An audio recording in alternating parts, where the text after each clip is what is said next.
Welcome back, everybody. How are you doing tonight? I got a couple more Theros Beyond Death pre-release packs, and I wanted to do another how to build a sealed deck video. The last one went over pretty well, so I think I'm going to do one for every set. Pretty much every time a set comes out, I'll do a pre-release pack opening and show you how I would personally build that pack into a deck. So, for those of you who are kind of newer to the game, this is kind of geared towards you. Obviously, you seasoned professionals don't need any help building sealed decks, but you know, I think a lot of people out there apparently, because I got a lot of views on the last one, really like to see how other players would build a deck in a sealed format. And I think it's something that newer players really kind of probably are out searching for to try and learn how to do. So I'm probably gonna start doing this with every set. If the views keep up like they are, then we'll definitely do it for every set. So this is a Theros Beyond Death pre-release pack. It's pre-release weekend. I just went and did the pre-release event Friday. It's now Sunday as I'm filming this. Oops. Did you guys see what that was? Did you see what that was? I don't know. I think I saw what it was. All right. The promo card there. So here's our 20-sided roll down life counter, spin down life counter, whatever they call them. So Theros Beyond Death logo on there. So there's your box. So we've got 6 packs in the pre-release kits, and we're going to go ahead and open them all and see what we get, and then we're going to see if we can't kind of make that into some kind of sealed deck that might actually win a few games at our event. So let's get cracking here real quick. I'm not going to go over the cards just yet. We'll just line them up by color, because this is kind of how I do it at the event. Is I just kind of, first thing I do is I sort them out. I don't even want to look, because then I'll get too excited. You know, obviously I'm looking at the cards while I'm putting them out here, but basically I'm just trying to see overall what I get. The main thing I'm worried about is the rares, obviously, because the rares kind of tend to be the most powerful cards in the set. Otherwise, Wizard screwed up, which is, yeah, also sometimes the case. Oh, wow. First pack, we pull a Perforus. Not only a Perforus, but it's the alternate art mythic Perforus. Yeah, God. So the odds of us not running red at this point, pretty slim, but you never know. We're going to put them down here. You never know, or we'll put it up here, actually. We might, you know, we might get better pulls in the other colors. You never know. So we'll see. We might not get anything red to back it up. As you see, we only got 1 red card in that pack aside from the Perforus. So there's a chance we may not be able to run them at all. So you can't, count your chickens till they hatch. Oh, another red card. That's good. Same one, though. Kind of weird. Hope it's a good one. Not even really paying attention to what we're pulling, like I said. Just kind of sorting them out and then mainly looking at the rares, because that's usually your first sign of what you're going to use to build the deck.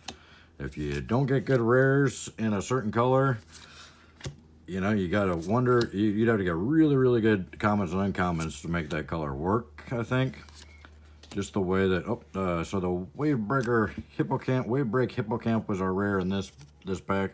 Just talking and completely forgot it. So he's a 1 blue, 2 colorless, 2/2. Whenever you cast your first spell during each opponent's turn, draw a card. So, not a bad card. Not a huge beastly, you know, game changer. But it does allow you to draw a lot of cards, and there's a lot of cards in this set that do have abilities triggered by card draws. So, not counting them out, not counting them in. We're just seeing what we get here. All right. I gotta pay more attention when we get to the uncommons and rare here. All right, so we're at our uncommons. We got a Banishing Light. We got a Nyx Herald, which is a really good uncommon. And we got the Binding of Titans, another good green uncommon. Our rare is Eidolon of Obstruction. So he's a 2-drop, 1 white, 1 colorless, first strike with 2/1. Loyalty abilities of planeswalkers your opponent's control cost 1 more to activate. In sealed, why is it not focusing? Is that not focusing? What's going on with my camera? That's weird. It's not wanting to focus. I don't know why. There we go. Okay, sorry about that. I don't know what was going on with the camera. I've never had that happen before. In sealed, this guy is probably pretty useless because, you know, there's not too many planeswalkers in this set.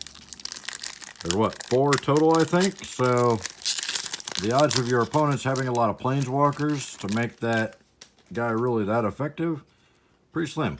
But he is a 2-drop, 2/1 first strike. So not terrible card, but we'll have to keep going here and see what else we get, because that's not a big selling point for me. So far, the Prerelease is definitely our most powerful card as far as our rares go. So it's still looking like he might be our best bet, but you never know. So we got a dual color card there. So our uncommons were the Devourer of Memory, Cetizen Petitioner. I always try and put those 2 words together every time I say that. All right. Favorite of Aerolis, and then Eat to Extinction is our rare black card. I did get this in my pre-release deck at the pre-release event. So pretty cool removal spell for this set. A little bit costly, but it does exile a target creature, which means I can't use it to escape, which is nice. So good removal for this particular set. All right, gonna keep moving right along here, and then we'll actually see what we've got in each color and see what we end up using. All right, so all right, we're to our uncommons. We got a Calaf. Believe it or not, I think this is the first standard art version of this card I've gotten, and I've opened like 2 boxes and what, 4 pre-release packs already. I think this is the first standard one. I keep getting the alternate art, which I'm not complaining about. Don't think I'm complaining. Nessian Wanderer, Triumph of Anax, and Gallia of the Endless Dance. 2-drop, 2/2, red green, haste. Other satyrs you control get +1/+1 and have haste. I don't know how many satyrs we got. Satyrs? Satyrs? Satyrs? Oh. Whenever you attack with 3 or more creatures, you may discard a card at random. If you do, draw 2 cards. Don't like the random thing. Not big on the random thing. We don't got a single foil in this whole pre-release kit. That's kind of weird. So, our rares are kind of weak so far. I hope we get a good one in this pack, because aside from the Prerelease, which is awesome, not much in the rare department. A couple decent cards, but nothing really, you know, game-changing. Okay, so our uncommons, Anax, Hardened in the Forge, so a good demigod uncommon in red, a Soul God Lantern, ooh, and a Timaret, Chosen from Death, another demigod. 2 demigods in 1 pack, one of them's alternate art. So this is actually a fairly valuable uncommon already. Oh, and an Ox of Agonis. I think we're running red, people. We're probably going to run red. Ox of Agonis, 5-drop, 4/2. When he enters the battlefield, discard your hand and then draw 3 cards. In red, that's usually a good thing, because you probably only have 1 card left in your hand if you're playing it right. If you're curving out right, you shouldn't have too many cards by the time you're able to cast a 5-drop. And then he has escape for only 2 and exile 8 other cards. And he escapes with a 1/1 counter on him, so he's a 5/3 when he escapes. But that's a mythic, so that's an actual mythic. Oh, and we finally got a foil, and it's a great one. It's a foil plains, foil full art land. So, all right. So we did get a foil. All right, are you ready for the promo card?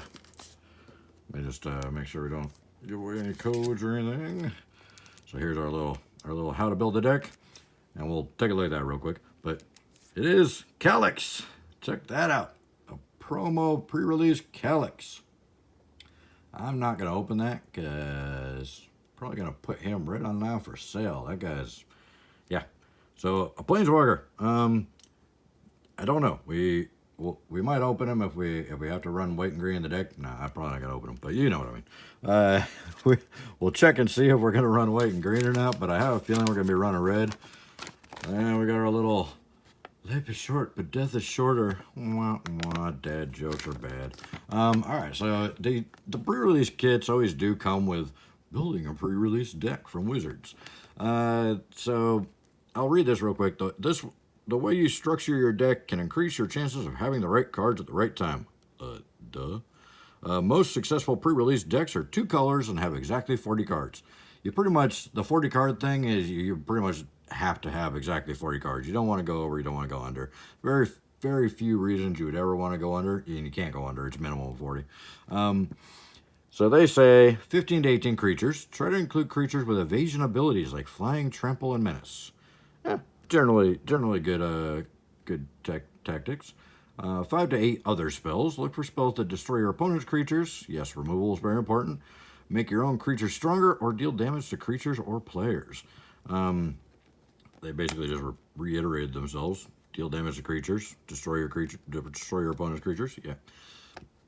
Try varying the mana cost of your cards to form a curve that looks like this. Now, let's see if I can get that close enough where you can see it. They say 0 to 2 1-drops. I disagree. 6 to 8 2-drops. 6 to 8 3-drops. Reasonable. 3 to 5 4-drops. Yep. 2 to 4 5-drops. Yep. And 1 to 3 cards that are 6+. I agree with most of this, except I would try and stay at a little, 3 max on the 6+ casting cost. The 2 to 4 5-drops, only if you're able to get more mana on the board quickly. But the 0 to 2 1-drops, that's just silly. I like to get not as many, but I like to get a good amount of small, 1, 2, and 3 drops out there so I can get going fast. I'm a very aggressive player. Of course, different playing styles will cater to different mana curves, but I try and be very aggressive. They say 17 lands. I usually end up running 16. I usually run 24 cards and 16 lands if you're running 2-color. If you're running 3-color, you pretty much have to run 17. But it's personal preference. You can run 16, 17, 18 if you're paranoid, but even with 16 lands, I find myself drawn into big pockets of land way too often in sealed type tournaments. So I usually run a little bit less lands than they always recommend. So that's my take on their tips here. They're decent but not great. Okay, so as we saw, our best rares, hands down, are the 2 red mythics, and we got 2 mythics in the 6-packs, which is really good, and they're both red, which is very ironic.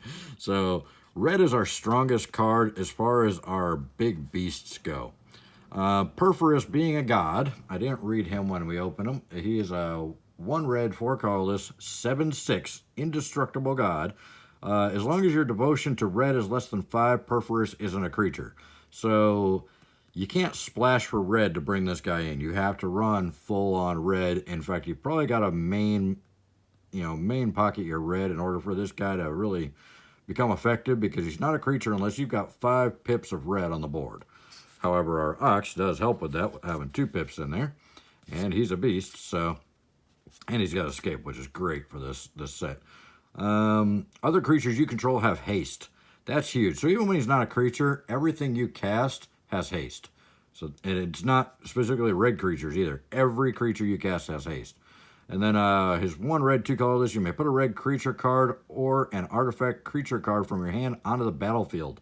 Sacrifice it at the beginning of the next end step. So at this point, everything in your hand, every creature you got, no matter how big they are, you can cast for 3 mana. It has haste. You just have to lose it at the end of the end step. But, I mean, you can put massive creatures that there's no way you could cast onto the battlefield with this card for 3 mana.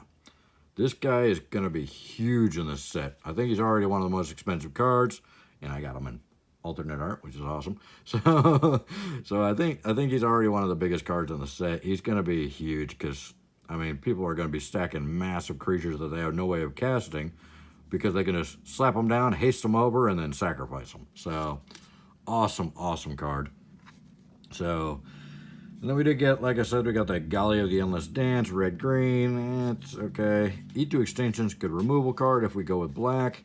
The white, he's really useless in a sealed deck just because they're not going to have a lot of planeswalkers out there, and it just barely slows them down. And then the Wave Break Hippocamp,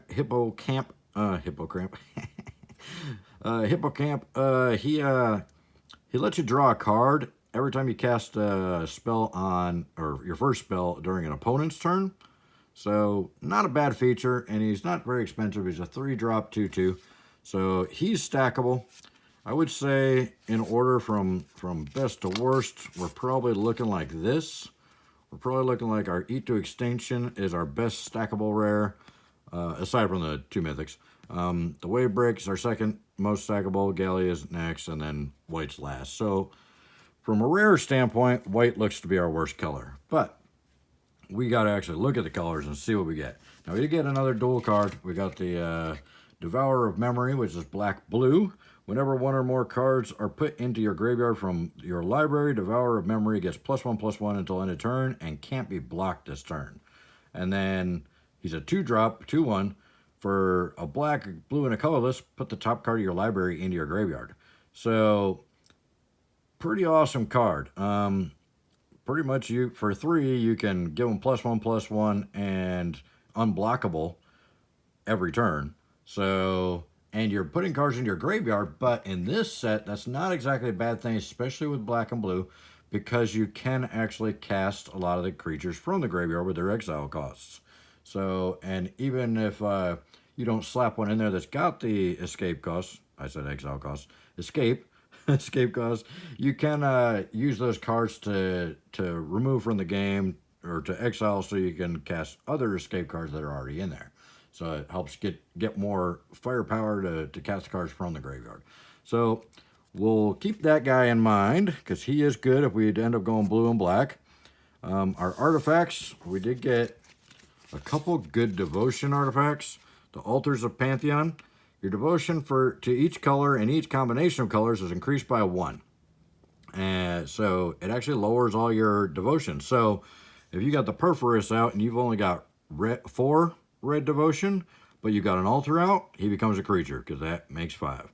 So pretty awesome there. And you can tap it to add 1 mana of any color. If you control a god, a demigod, or a legendary enchantment, you gain 1 life whenever you tap it for that mana of any color. So it's mana acceleration, it helps your devotion, and you gain life off of it, and it's only a 3-drop artifact. So that's actually pretty good if we decide to run the gods or demigods. So our other one is a Soul Lantern Guide. It's a 1-drop. When it enters the battlefield, exile target card from your graveyard. You can sacrifice Soul Guide Lantern to exile each opponent's graveyard, or you can pay 1 and sacrifice it to draw a card. This is a pretty handy card in Sealed, I believe, especially in this set, because the ability to remove the opponent's graveyard so they can't use their escape creatures is huge in this set. So all our artifacts ended up being awesome.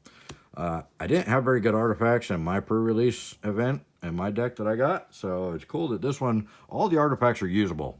So we'll see what happens with that. First off, I don't know why I put a black card in the red pile.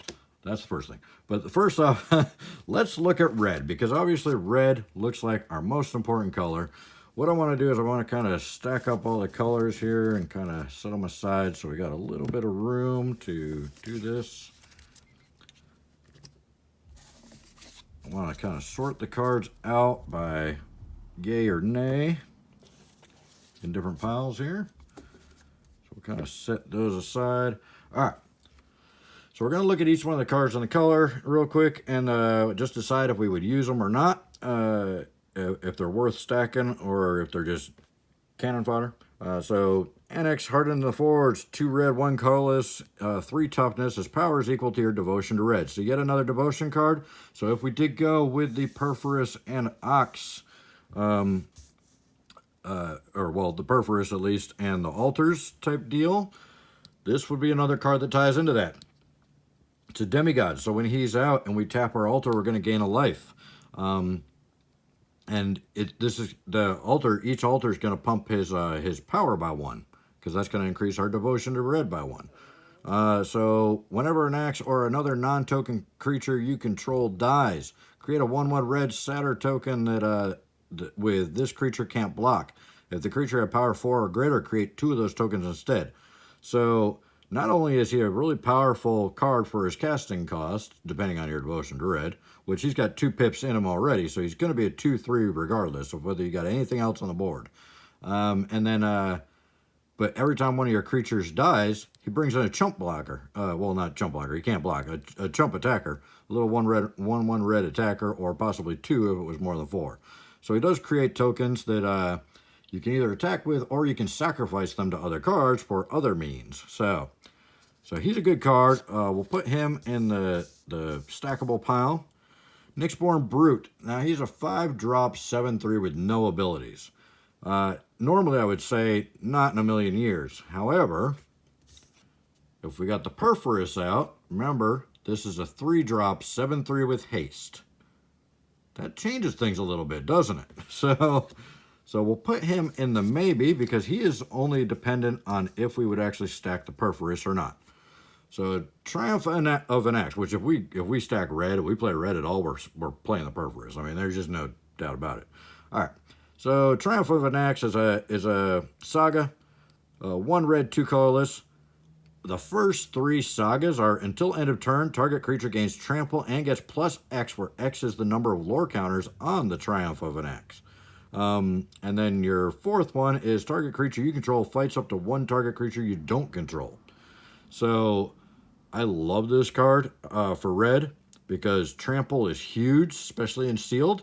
And so this gives 1 of your creatures +1 in trample the first turn, +2 in trample the next turn, +3 in trample the next turn, and then it's got creature removal on the last turn. Great card, definitely stackable. I would definitely put that in the deck if we run red. All right, Skophos the War Leader. He's 5 drops, 4/5, very expensive, unless you cast him with this.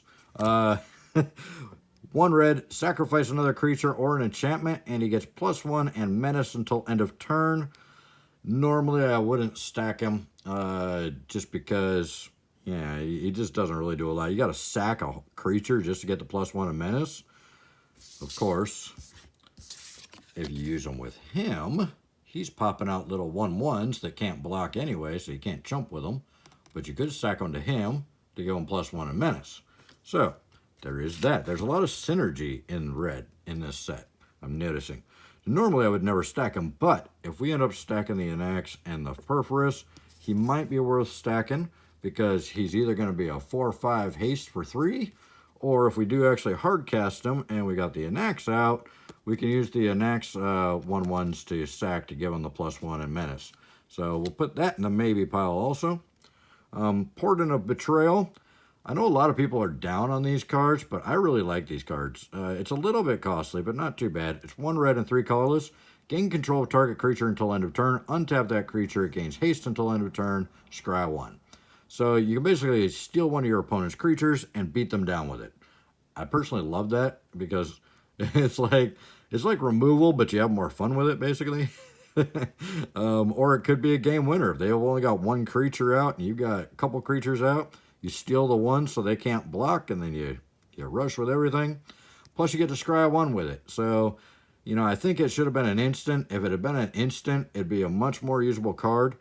But it's still one that I would put in the maybe pile because if we need an extra spell, if we don't have enough removal, that basically counts as removal because you can attack them with their own creature. And most of the times you end up attacking them, they block, and then you kill a couple creatures. So Aroa's Blessings, our next one. 1 red, 3 colorless. Enchant creature you control. When it enters the battlefield, it deals 4 damage to target creature or planeswalker an opponent controls, and then your enchanted creature gets +1/+1.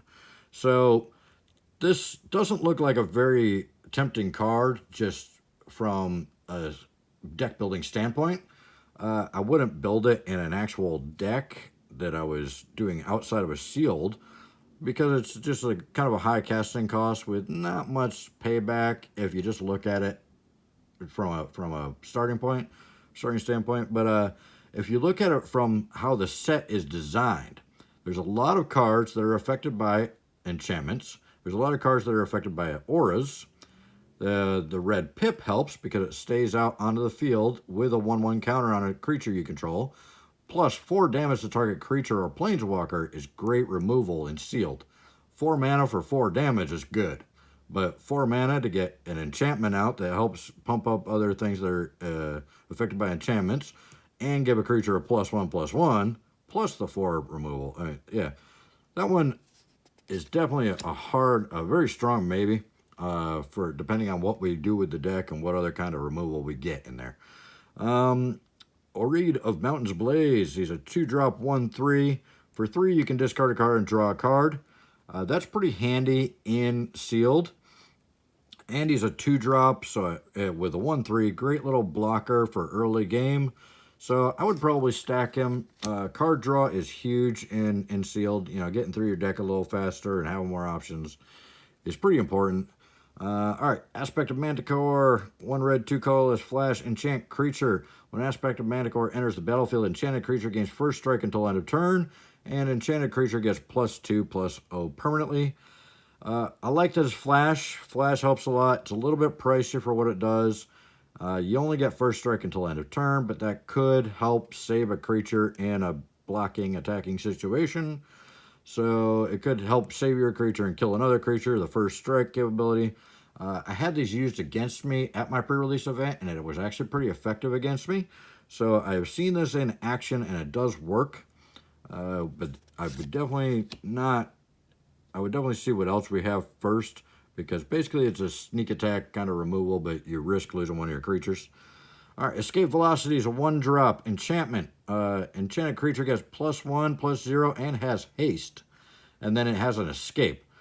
This one is a much more effective way of getting enchantments and auras out, pumping up your creature, giving them haste early game, so you can attack quickly, and it has exile, so you can actually, or escape, so you can actually exile 2 other cards, pay 1 red and 1 colorless, and bring it back. So in this particular set, I think that one actually I would probably mainboard, I would probably pretty much go with that one. It's going to help a lot, I believe. It's not a very impressive card, but the fact that it has escape and it's pretty cheap escape, you can keep bringing it back. Those escape cards are really worth their weight in gold in this set. Impending Doom, 1 red, 2 colorless, enchant creature. Enchanted creature gets +3/+3, and it has to attack every turn, if able. When enchanted creature dies, Impending Doom deals 3 damage to that creature's controller. You know, I don't love it, don't hate it. I'm kind of impartial to it. Yeah, it makes a creature really big, but it forces you to attack whether you want to or not. And then when the creature dies, you bolt yourself. I think it's sealed. Life is a little too short. I don't think I would stack this, honestly. It's too expensive. It has too many drawbacks. Too expensive, too many drawbacks. Hero of the Game, so I'm going to put that in the no pile. The nope pile. So Hero of the Games is a 3-drop 3/2. Whenever you cast a spell that targets Hero of the Games, creatures you control get +1 until end of turn. Now, at first glance, doesn't look very usable, but he does fit into your curve pretty well. It being a 3-drop, he's in that beefy part of the curve, and he does have the ability to give all creatures you control +1 until end of turn. And all you got to do is target him with something. So, like say, your escape velocity, right? You can throw the escape velocity on him, which gives him +1, making him a 4/2. But then also, creatures you control, which includes himself, get +1 until end of turn. So you actually make him a 5/2, and all your other creatures +1 until end of turn. So could be pretty usable. I think it might actually work pretty well in sealed. I haven't actually tried using them, but that's because the set just came out Friday. I've only been able to do one sealed. So I think I would probably stack him. He's a cheap creature, good blocker, and he does have the ability to make a gameplay difference or hit that final blow. So Stampede Rider, we got 2 of those. Not very often you get a lot of duplication in the pre-release sealed decks because there's only 6 packs. So he's a 1 red, 2 colorless. He is a satyr. Remember, we did have some satyr stuff going on in there earlier. So 2/3 with Trample. Trample is huge in sealed. Trample and flying are your 2 probably most important creature aspects you can get sealed. Haste is good too. Death Touch is amazing as well. At the beginning of each combat, if you control a creature with power 4 or greater, Stampede Rider gets +1/+1 until end of turn. So if you do have a larger creature out, he's basically a 3/4 at the beginning of each combat. 3/4 trampler. If you pump him up, he gets pretty big. I would probably put him in the most likely to gonna stack him because it's great for the mana curve. Right in that beefy part of the mana curve at 3 mana. 2/3, decent power and toughness for the cost. And the trample's huge. If you can pump him up, he's gonna do some damage. So there's your red. Our red looks really good, honestly. I mean, God, what is up with my focus tonight? Yeah, your red looks pretty huge already. So I think red with the Perforus and the Ox, I'm really thinking we should lean red. But let's take a look at the other colors real quick and kind of see. I took a little bit more time on red than I normally would because I'm pretty sure that's what we're going to end up running. But let me put those off to the side. Let's take a look at black. That was our second rare, second most important rare. And we did get a Timerette, the Chosen from Death. Okay, this focus thing is driving me up the wall. I watch other people's videos and the focus is always switching back and forth, and now my video is doing it, and I don't know why, and it's aggravating. Is it my light? Maybe it's my light. I might have too much light in here or something. Turn the light away. See if that fixes it, because I don't want to drive you guys crazy with that. Timerette, Chosen from Death. Great demigod. 2 black. His 2 power. His toughness is equal to your devotion to black. So when he comes into play, even if you don't have anything else, he's just 2/2. But if you got more black pips out, he's bigger. 1 black, 1 colorless. Exile up to 2 target cards from graveyards. You gain 1 life for each creature exiled this way. This is huge in this set. This guy's massive for sealed because everybody else is going to be running cards with escape in their graveyard. You can remove the escape creatures. You can exile them, and you get a life for each one you do. Or if they got if they got a Fruit of Theros that keeps coming back and pinging you for 2 every couple turns, you can remove the fruit. So he removes the fruit. So he puts the lotion on the skin. Oh, okay. So great demigod, very stackable. A definite yes if we were running black. Fruit of Theros. I think this is my favorite card for sealed as far as the commons go. This thing is awesome. I was able to get a lot of damage with this thing. I only had 1 of them in my pre-release deck, and pretty much every game I got between 2 to 8 damage with this card because I'd ping him early game for 2, usually first turn if I had it in my opening hand. First or second turn, I was pretty much always getting 2, and then the escape, a few turns later, several turns later, I would get another 2. And then a few turns later, get another 2. And then the next turn, I probably got another 2. Because once you start getting cards in your library or your graveyard, you can start escaping them pretty regularly and doing 2 every time. It's just awesome. It's unblockable damage. It's like a 2/2 unblockable creature for 1. So, yeah, I love this card. I would definitely stack it if we were running black. Absolutely. Rage-Scarred Berserker. 5-drop, 5/4. When Rage-Scarred Berserker enters the battlefield, target creature you control gets +1 and gains indestructible until end of turn. If he had haste, it would be awesome. But he doesn't have haste. He doesn't give haste. Flash, not haste. If he had a flash, he would be awesome. Even though he's expensive. But he doesn't have flash. He is a big beast, and he doesn't... For a 5/4, 5 mana with only 1 black pip is not too bad. But the downside of the 1 black pip is that he doesn't help your devotion any. So I'm kind of torn on him. I'd put him in the maybe pile. Have to see if you got any other big creatures or not, if you needed them. Mire's Grasp, great removal spell, possibly one of the best removal spells in the set. Because even if, like, say it's a 4/4, even if you can't remove it, you still knock it down to a 1/1, and because it stays on the board and you control it, you get the black pip for your devotion and your enchantment. So you got another enchantment on the board to help with all the stuff that is affected by enchantment. So Mire's Grasp, absolute 100%. If we're running black, that's going in the deck.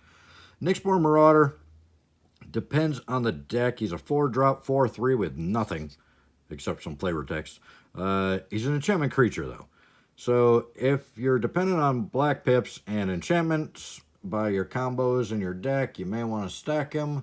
But yeah, I didn't. Actually, that's the one card I got 2 of in my pre-release, and I didn't even stack them because I was a little worried about it. This one, the Funeral Rites with black card draw is always a big deal. You need to get more cards in your hand because you usually cast pretty fast. It's 1 black, 2 colorless. You draw 2 cards, you lose 2 life, and you put the top 2 cards of your library in your graveyard. A lot of downsides, but kind of the putting the top 2 cards of your library in your graveyard might not be a downside because you may get an escape card in there that you can use. You lose 2 life though, really hurts and sealed, but I would put this in a strong maybe because it depends on how fast you think your deck's going to go or how much card draw you think you're going to need, if it's worth the downsides of stacking that thing. Grim Physician, he's a 1-drop, 1/1. When he dies, target creature an opponent controls gets -1/-1 until end of turn. If you get this guy in your opening hand, you throw him out there. Even if you have to block something, you can usually kill something. So I like him. I would put him in the deck. So Omen of the Dead, 1 black, flash. When he enters the battlefield, return target creature card from your graveyard to your hand. That's pretty strong. Gives you back a creature. In sealed, you are limited on the amount of creatures that you have. So getting a second use out of them is important. So if you don't have a lot of escape creatures that you can keep reusing, this is a cheap way to get them back to your hand and recast them. And then you can sacrifice it to scry 2 later game. I put it in the strong maybe pile as well as the Funeral Rites. Mogis Favor, 1-drop. Enchanted creature gets +2, -1. His escape cost is 1 black and 2 colorless and exile 2 other cards. So really cheap escape cost for later on. It is an enchantment. It is a 1-drop. You can either put it on one of your own creatures that's got a big toughness in order to pump up his power, or you can use this as a weenie removal. They got a 1 toughness creature causing you problems, you can get rid of it for 1 black mana, and then you can exile it later, or escape it later to bring it back in and do it again. So I would put that in the deck because it's dual purpose, and it does have some removal capability. Aspect of Lamprey, 1 black, 3 colorless, enchant creature you control. When it enters the battlefield, target opponent discards 2 cards. Enchanted creature has lifelink. Absolutely not. I would never stack this, not in a million years. I think it's a terrible card.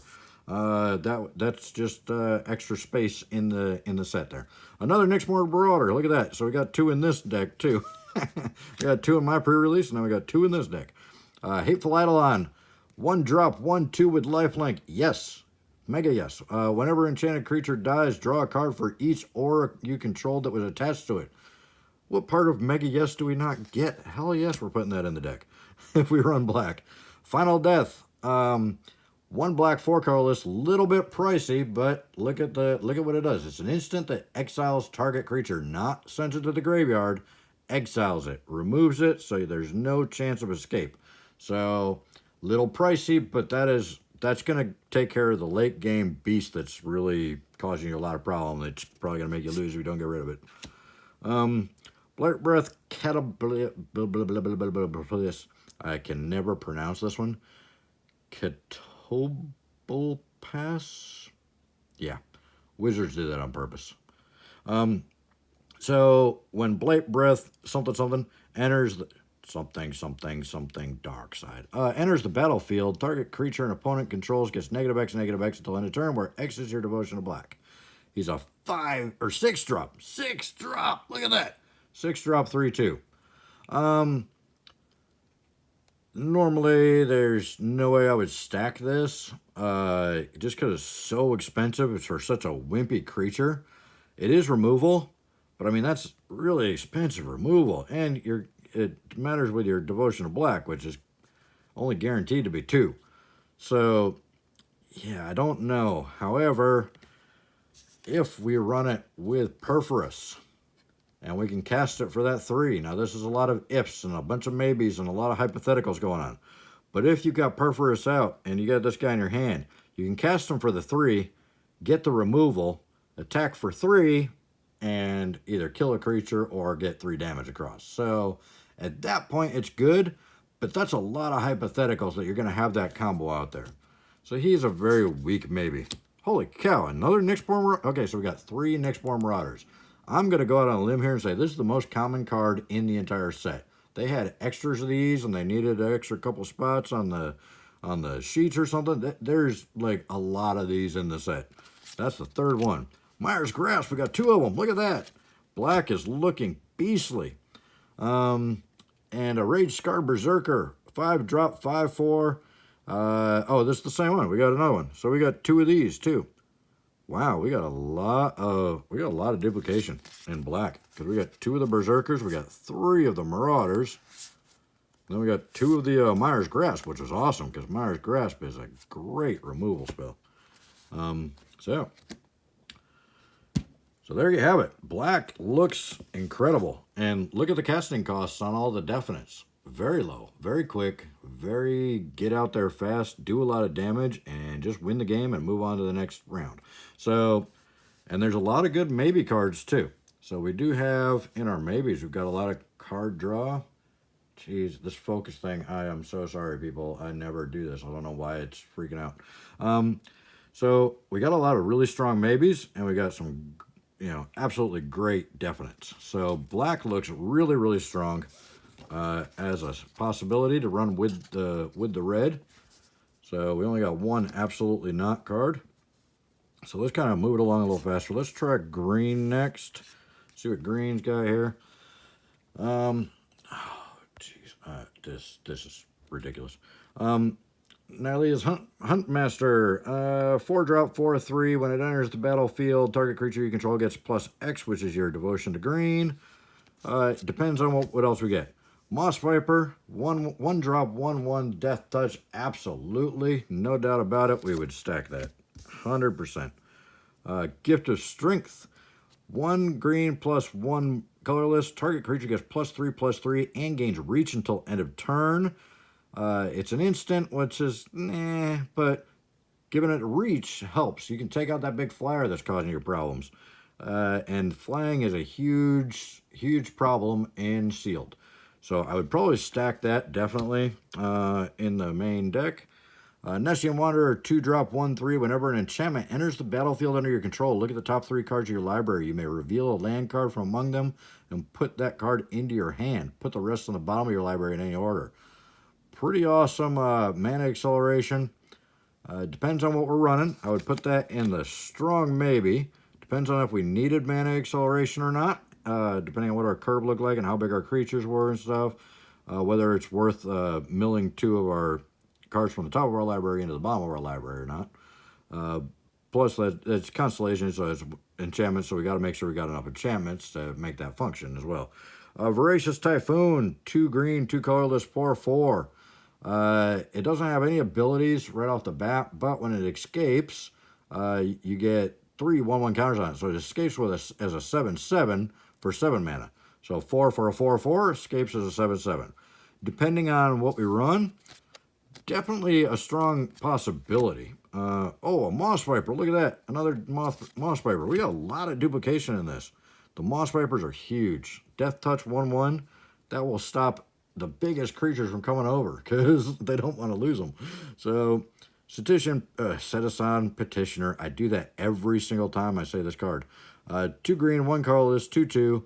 Enters the battlefield, you gain life equal to your devotion to green. So it gives you 2 life automatically, and then if you got some more green cards out, you get more.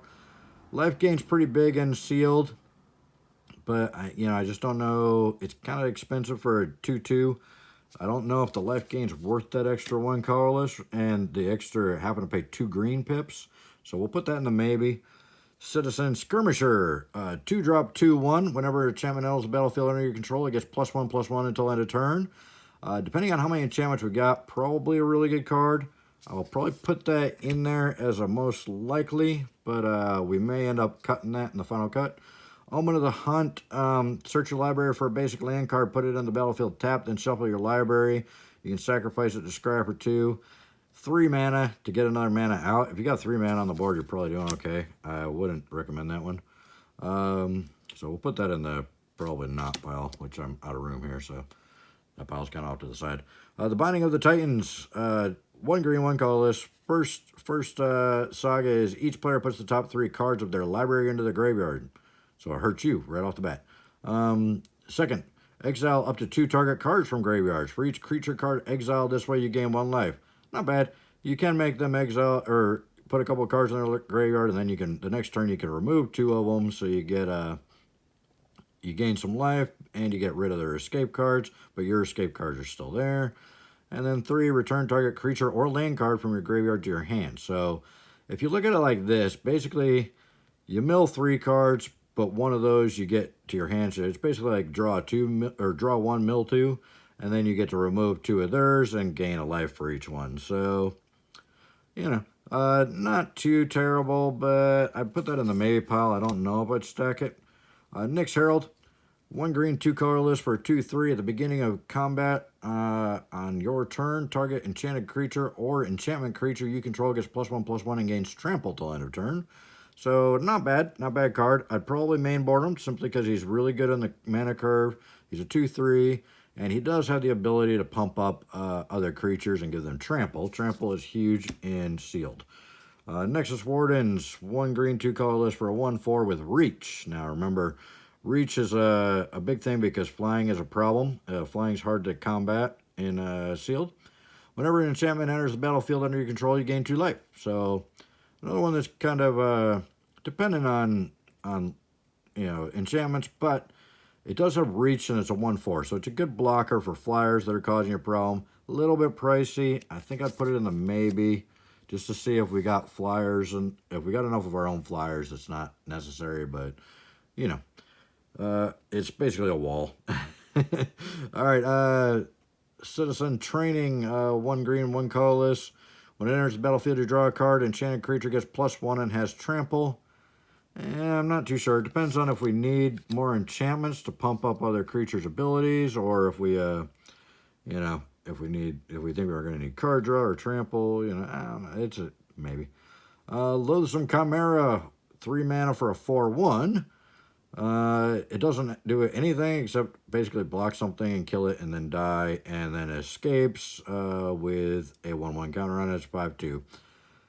3 drop for a 4/1. I mean, it can kill something pretty easily, so it's kind of like a removal, but it's dependent. It's not flying, it's not flash, so it's kind of, I don't know, I'd probably put it in the maybe. Just have to see what else we got. Relentless Pursuit. This is a great card for sealed. Reveal the top 4 cards of your library. You may put a creature card and or land card from among them into your hand. Put the rest in your graveyard.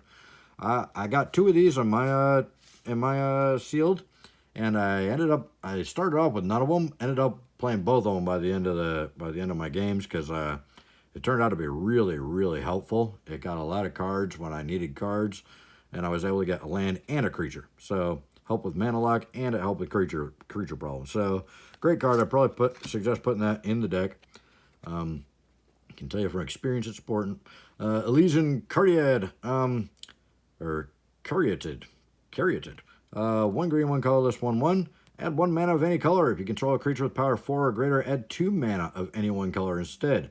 Great little mana helper. Not a Land of War Elf, but pretty good. I'd put him in there. He's a Land of War Elf that can do any color for 2. It's not bad. Gift of Strength. That's another one. So we got 2 of those, and we main deck the other one.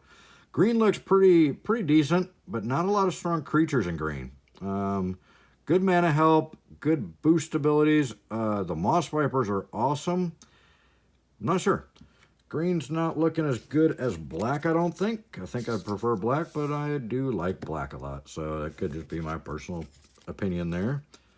But put green aside as a maybe. Let me know what you guys think in the comments, obviously. Blue. All right. This is a long video. And it won't focus. Stern Dismissal. Return target creature or enchantment an opponent controls to its owner's hand. Basically an unsummon for pretty much anything in this set. Probably good. Probably going to make the deck. Calaf, Beloved of the Sea. 2 blue, 1 colorless. Power, or toughness is 3. Power is equal to devotion to blue. So it's a 2/3 when it drops if there's nothing else. Creatures and enchantments you control have spells your opponents cast that target this permanent cost 1 more to cast. I faced a couple of these on the board in some of my games at my pre-release, and it was a pain because you had to get that extra mana for everything you cast that was trying to take out their creatures. So it was kind of annoying. So I would like to be on the giving end, not the receiving end. So we'll put that in there. Towering Wave Mystic. When Towering Wave Mystic deals damage, target player puts that many cards from the top of their library into their graveyard. So it's a 2-drop, 2/1. You can actually mill yourself with this, which this is going to be used a lot with the Thassa decks because of the alternate win condition with the Thassa's, whatever it is, creature. The 2-drop Thassa creature that lets you win the game if you can't draw a card. So this is a great combo card for that. I don't know that it's going to be really helpful in sealed. 2 weak for a 2-drop. And I don't know that you're going to intentionally self-mill unless you actually get that Thassa in a sealed deck. So I don't know that we'd stack that. And it's only going to help your opponent by putting more of their escape cards in their graveyard.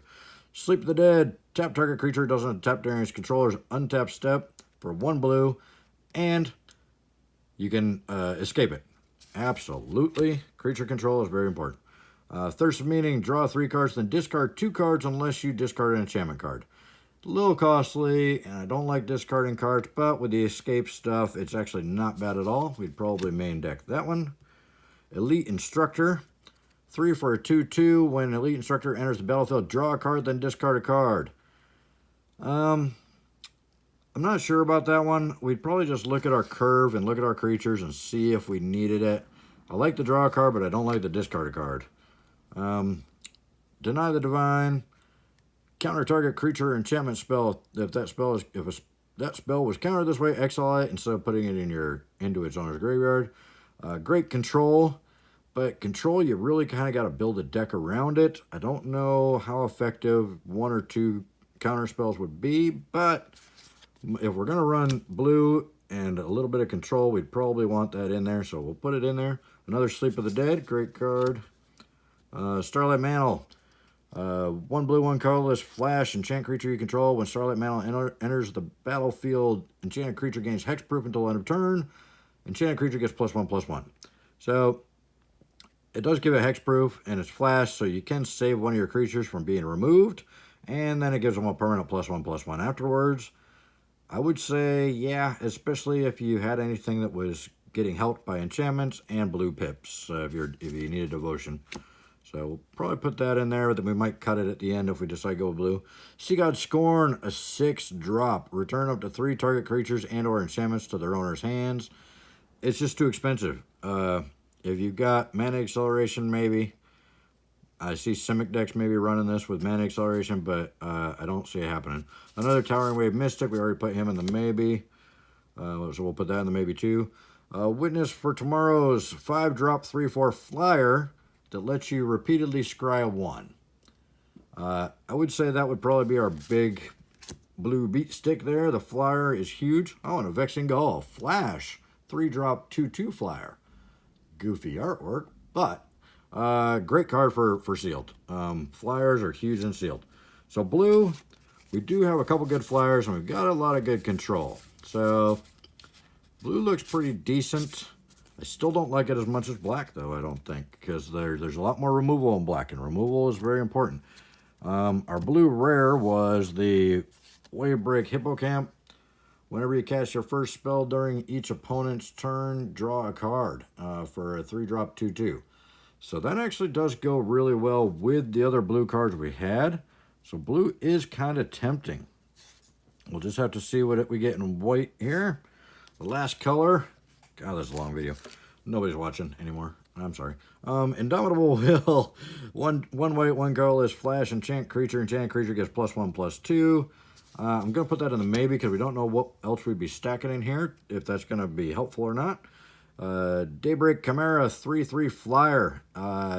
Now, 5-drop for a 3/3 flyer is terrible. However, this spell costs up X less to cast, where X is your devotion to white. So if you got some other white cards out, it could be as cheap as a 2 for a 3/3 flyer. And flying is very important in draft. So I'd probably put that in there, even though I hate that casting cost. But we just got to make sure we've got other creatures that are cheaper to get out that we can have, hopefully, out when we cast that thing. Sunmane Pegasus, because we could get that thing literally like, what, probably round 3, we could have that thing as a 2/2 3/3, or a 2-drop 3/3 flyer. So Sunmane Pegasus, 1 white and 3 colorless for a 2/3 flyer. 1 white and 1 colorless. Sunmane Pegasus gains vigilance and lifelink until end of turn. So that's huge. That one is definitely, yes. Favored of Erois. One white, 2 colorless, 2/2. Constellation. Whenever enchantment enters the battlefield under your control, favored of Erois gains double strike until end of turn. Double strike is massive in sealed. That can have a huge impact on the game. Just whether or not you get enough enchantments to make it pop. So we'll put that as a strong maybe. We'd probably do the Indomitable Will if we stacked that, just to get more enchantments out there. Plus, we got to remember our enchantment creatures as well, like this guy here. Transcendent Envoy. 1 white, 1 colorless, flying. Aura spells you cast cost 1 less to cast. 1/2. Definite yes, especially because it helps our auras, but a 1/2 flyer for 2 in sealed. Going to be a big early game. Lots of rounds of beatdown if they can't find an answer for it. Banishing Light. Another great card. Enters the battlefield. Exile target non-land permanent and opponent controls until Banishing Light leaves play. It's an enchantment.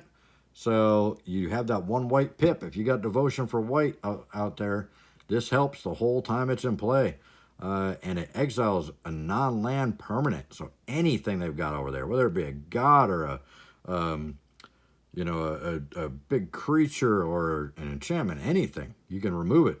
So huge. Yes, 100% in the deck. Revoke Existence. Exile target artifact or enchantment. Do you know how brutal that is in this set? There's 50% of the set's enchantment creatures. Wow. Yeah, definite removal. Awesomeness. Omen of the Sun. 1 white, 2 colorless, flash. When Omen of the Sun enters the battlefield, create 2 1/1 white human soldier tokens. And you gain 2 life. And then you can sack it to scry 2. Flash in 2 chump blockers and gain 2 life. Yeah, sign me up. I'm good with that. Triumphant Surge. 1 white, 3 colorless. Destroy target creature with power 4 or greater. You gain 3 life. Absolutely great removal in white. And every creature's flying so far. Another one of this is the Hero of the Winds. The other 4-drop 1/4 flyer. Whenever you cast a spell that targets Hero of the Winds, creatures you control get +1 until end of turn. Another flyer. He's a weak flyer, but if you've got enough spells that can target it, he's a great flyer. I'm going to put that down there. Reverent Hoplite. He's a 5-drop 1/2. However, when he enters the battlefield, create a number of 1/1 white human soldier creature tokens equal to your devotion to white. Now, a great card for white weenie decks, not for sealed. He's too expensive for too little payoff. We don't need chump blockers on the 5th turn. I mean, we probably do, but not that bad. Rumbling Sentry, 5 mana cost, very, very expensive. 3/6. When Rumbling Sentry enters the battlefield, scry 1. Yeah, 5-drop for a 3/6 is not great, but it is a hell of a blocker. But, I mean, I'm not big on it. We'll put it in the maybe section just to see if we need bigger creatures or not. Nyxborn Courser, 2 white, 1 colorless for 2/4. Not bad, not great. Depends. If you're running multicolor, the 2 pips of white is a little rough, but it also does help your devotion if you've got devotion going on.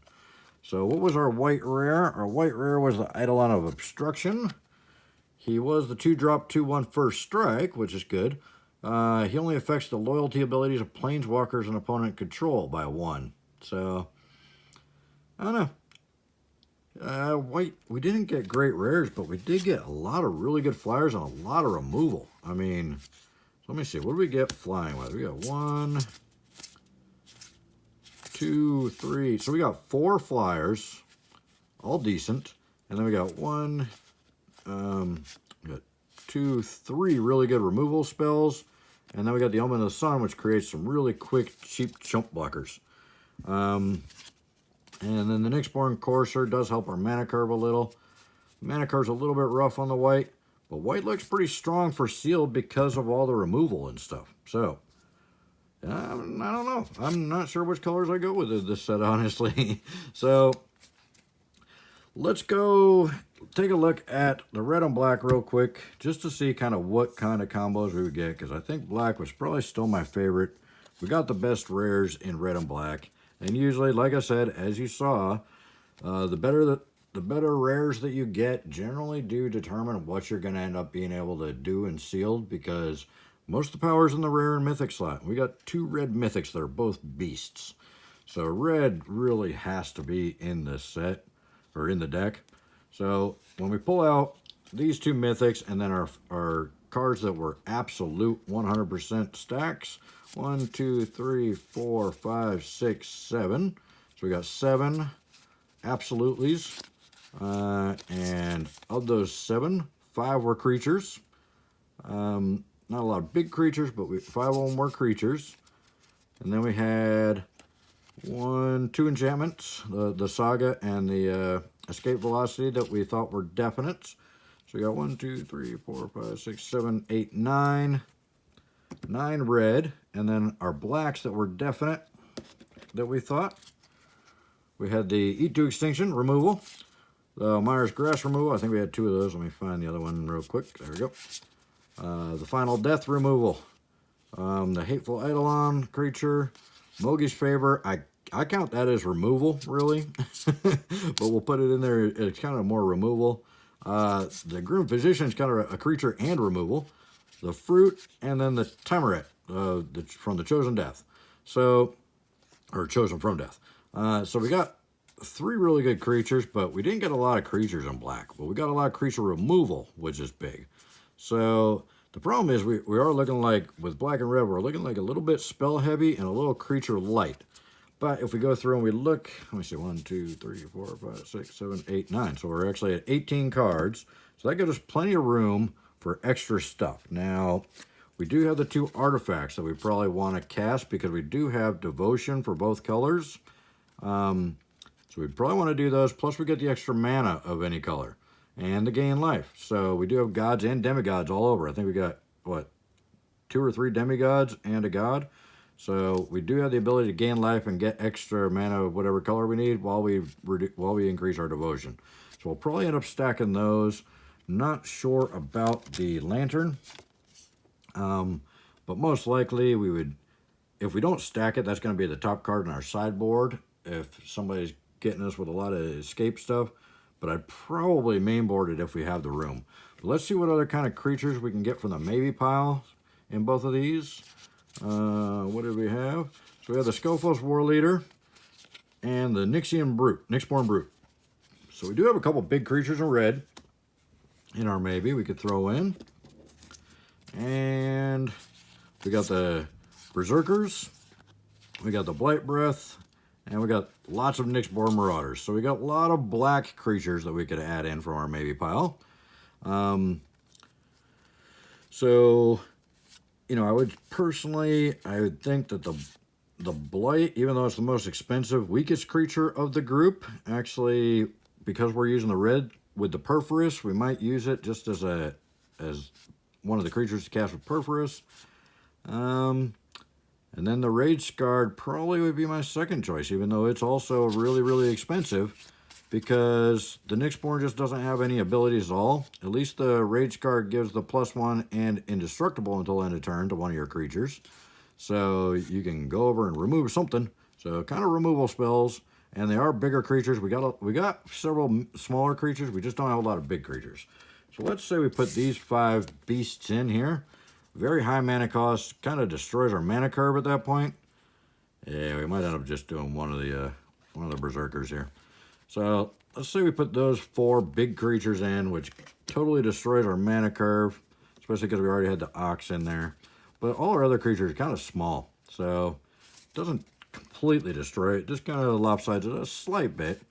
But I think with all the removal we got, we're going to take care of a lot of their creatures before we have to worry about it. So I think these are going to be a little bit longer games with all the removal we got. So I'm thinking right there we got, what did I say, 9 and 9. So that's 11 and 11. That's 22, 23, 24. So we got 24. So actually we would probably pull out one of the bigger black creatures. Let's pull out the Blight. The reason I'm going to pull out the Blight and not the Berserker is because the Blight is 2 black pips, which, you know, getting 2 swamps out there is a little bit harder. So we'll get rid of that one, even though I like its removal spell a little bit better. But he's a weaker creature, and he requires 2 pips instead of 1. So I think there you have it. I think this probably would be the deck that I would start with. Obviously, you're gonna get started, and then you're gonna find out some things aren't working, some things are, and you might alter it down the road or after a couple games. But I would probably start off with this. So Perforus is kind of our main beast in the deck. The Ox is kind of our secondary beast in the deck.